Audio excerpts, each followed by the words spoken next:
Hey, what is going on, guys? My name is Mako Shambala YouTube channel and welcome to another video. Now, this video is from Dollywood. And wow! So, something's come out on the Coast Force forum. I mean, I said Coast Chal forum, I haven't got that far yet. But something has come up, and this is a brand new survey from Dollywood. And this is on their brand new coaster. Now, this is a brand new survey that's just come out about a brand new coaster, and there's apparently 3 options that they've surveyed for, and I'm really excited about these options, and I'm excited about all 3 options, not just one particular option, which I'm sure you all are probably looking at. So, I'm not going to put the image up just in case I get done for it. But the 3 options on this were an indoor coaster experience. So that's a proper dark scene coaster ride experience, a dark coaster. A spinning coaster, and I'll get onto which kind in a minute. And the hyper coaster. I want bring on the hyper. So I do think that all 3 options are incredible. I think the indoor coaster is going to give us some great scenes. Maybe it's going to have a track drop like the Sierra model, perhaps. If they're going to go for that type of coaster. Spinning coaster, you're probably thinking which one? Well, I saw the image. It is a Mack Extreme spinning coaster like Silver Dollar City. And the PNM Out and Back Hyper Coaster. Now, this is all about what's best for the park. Now, the image on the foot. Now, I was a bit unsure about this survey at first because I saw the pictures for each ride experience on the survey, and I saw the spinning coaster, and I was like, "That's Time Traveller. Is this like a test model? And is this like an old survey for Silver Dollar City before they chose Time Traveller?" And then it sort of came to me like, no, this is actual survey for Dollywood's new coaster. So I'm very excited. Yeah, I'm really happy about this. I do think that Dollywood are onto a winner, whichever one they go for. I think the indoor coaster is going to give us some good scenes, the spinning coaster is going to give us a good thrilling experience, and the B&M Hyper, the Out and Back, is going to give us some great things on there as well. So I'm going to talk about each one and how it will blend in. So this is all planned, well, apparently planned for that mountain Sidewinder site in the next few years. So, we're looking at a good chunk of land once you take that out. Also, I had my hair cut, I don't know if you've noticed. Get the fringe up. So yeah, I'm utterly grateful for Dollywood for surveying a hyper, because it's something we've been praying for. So let's go through each coaster type then. So I'm going to start with the most popular option. You can probably tell it's the most popular option, and that is of course the B&M Hyper. Now, the B&M Hyper, in my opinion, the out and back layout through the Smoky Mountains and the terrain of the mountain Sidewinder site, just wow. It's going to be a great ride. I do think it's going to be an incredible coaster. I think it's going to give us some good airtime. I do think that there's some good airtime on this, and I think that the ride experience is going to be totally unique in the way it's done. And I do feel like Dollywood are going to be onto a winner with this. I mean, if we're looking at Out and Back Hyper, we could be looking at something like a Mako type ride. And if you've seen Mako, you've seen one of the helixes. It's around the entrance sign. I know it was on the original concept art for the SeaWorld Orlando Hyper before they actually opened it in 2016.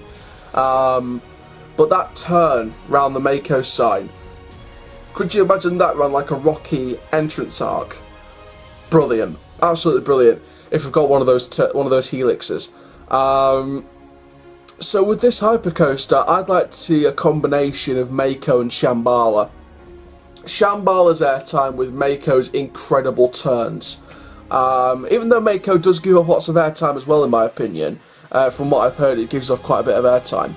I do think that Mako does give off great helixes, great turns, great, pop-up moments and zero-G moments and stuff like that. Shambala, in my opinion, gives off a lot of airtime. So I do think a cross between Mako and Shambala will fit the part perfectly around that landscape. Obviously it's going to be a custom layout, you can't exactly put a clone on that site because you've got to play around with the landscape a bit. But let's move on then to the indoor coaster experience. So this is the dark ride scene coaster layout. So this could be anything from a Volta with a possible track drop element, it could be an SFX coaster by Dynamic Attractions. If you don't know what those are, look at Harry Potter Escape from Gringotts, which is over at the Diagon Alley expansion of the Wizarding World of Harry Potter over at Universal Studios Orlando. I think that would be really good, especially if it's got a themed story to it.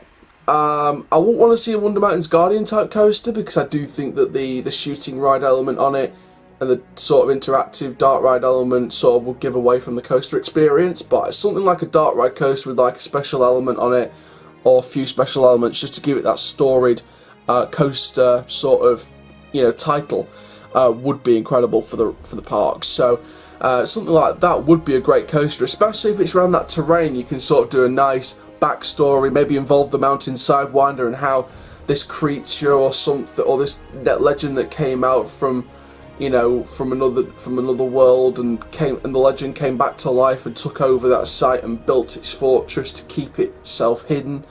You know, different stories like that you can use Mountain Sidewinder for. So there's some great possibilities with that.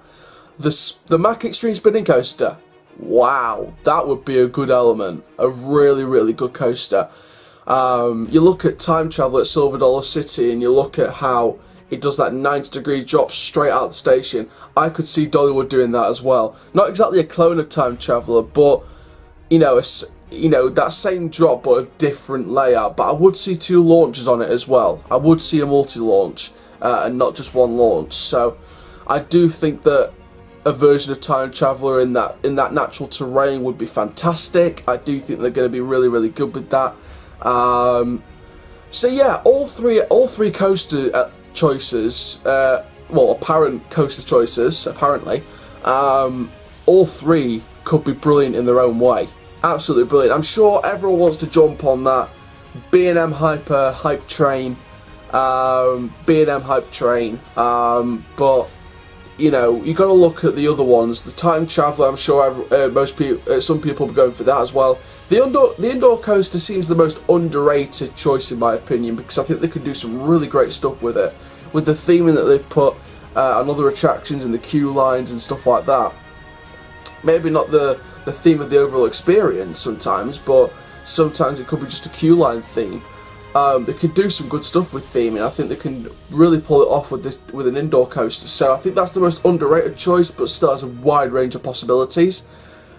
As for when it will open, now, like I said, this is not happening for a good few years in my opinion. So, because of course, you know, this year they're getting Wildwood Grove. It was only, you know, back in 2017, you know, that they got Lightning Rod. You know, so, well, 2016, 2017, you know what I mean. They only just got Lightning Rod a couple of years back, so I wouldn't expect this coaster till about 2021, I'm going to say, 2022, around about that mark, but again, we'll have to wait and see with this one. So that's this news update then from Dollywood. Make sure you like, comment, subscribe, and click the notification bell so you never miss a YouTube video. My name is Coach Charlie, YouTube channel, Coop, one of the Coast Life Dudes, and I'll see you guys in the next video soon. Take care, have an awesome day, my friends.